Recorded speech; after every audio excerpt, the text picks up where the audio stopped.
in Cramlington who correctly guessed 1999 as well. Congratulations to everybody who got it right. Thank you for all your messages as well. We'll come back to talking Newcastle United and Sunderland specifically in just a moment. 16 minutes to 7 it is now. Are you ready to freak out?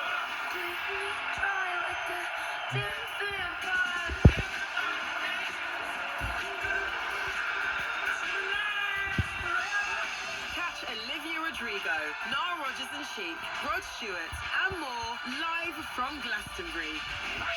At home, tucking into a takeaway with your friends. Who got the chow mein? Glastonbury, we bring it to you. Watch on iPlayer, listen on BBC Sounds. Don't go and listen on BBC Sounds until you finish listening to Total Sport tonight, though. 15 minutes left of this programme.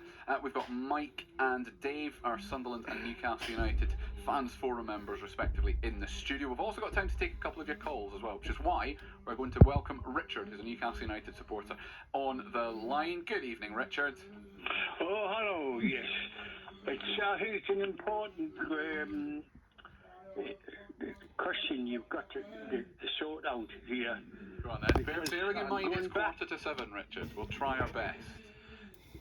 Well, you're going back to when the new regime took over Newcastle. And I found out that there was a heck of a rush to change the rules of this fair play business. And all the big top clubs was with it. And it was to do with changing the rules to stop any other club from getting in too easily. And Newcastle was that. And I think they did that because when they found out who bought them over, I think they were afraid that they were scared that the power that Newcastle would possess in doing that is going to upset their apple cart, you know? Mm-hmm. Because when you look at Man City's 115 charges against them, and of course they have rebuffed it and nothing's happened because I think they had a good argument that it's against the law of the land. You can't tell people where they want to spend their money. You can't. Even you have to sign contracts to do that. Because the law of the land, it's against the law of the land, and they'll stop it. So that's there's an interesting point in there, Richard, and I'm going to stop you there, and then we'll come back to the other point you were going to make. Otherwise, they all get a little bit confused with each other. The point about a company can spend whatever money it wants, however it wants to, or a club in this case. The other side of that is a league, so in this case the Premier League, can say, well, you can only be part of our competition if you spend your money in a certain way, if you keep yourself sustainable, if you make sure that you're only spending money that you have, or you're only making a certain number of losses.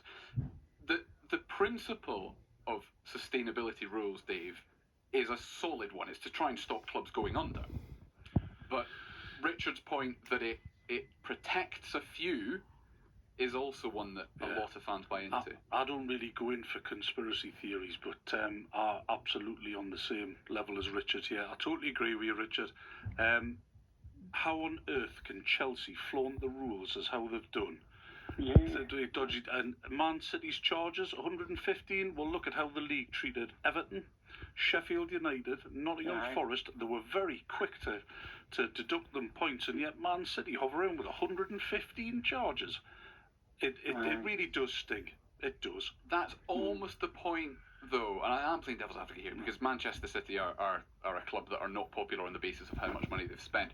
But with the likes of Sheffield United, Nottingham Forest and others, that was sort of a charge or 2 or 3 charges. My brain cannot comprehend how complicated the 115 it is financial charges but it's been going on for ages. It has been going on for ages, but that's because they're incredibly complicated.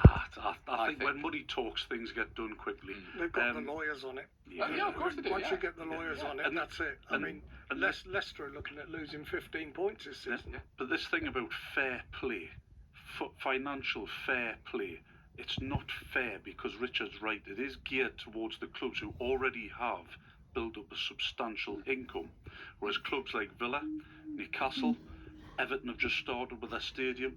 These clubs that are needing to build up this base, they can't hamstring. So But it does favour the other clubs. But is that not good business practice? You build up income so that you've got money to spend, rather than being allowed to spend money you haven't actually got. But it doesn't help the likes of us. We're going up this season, you know, and that's why the last 2 seasons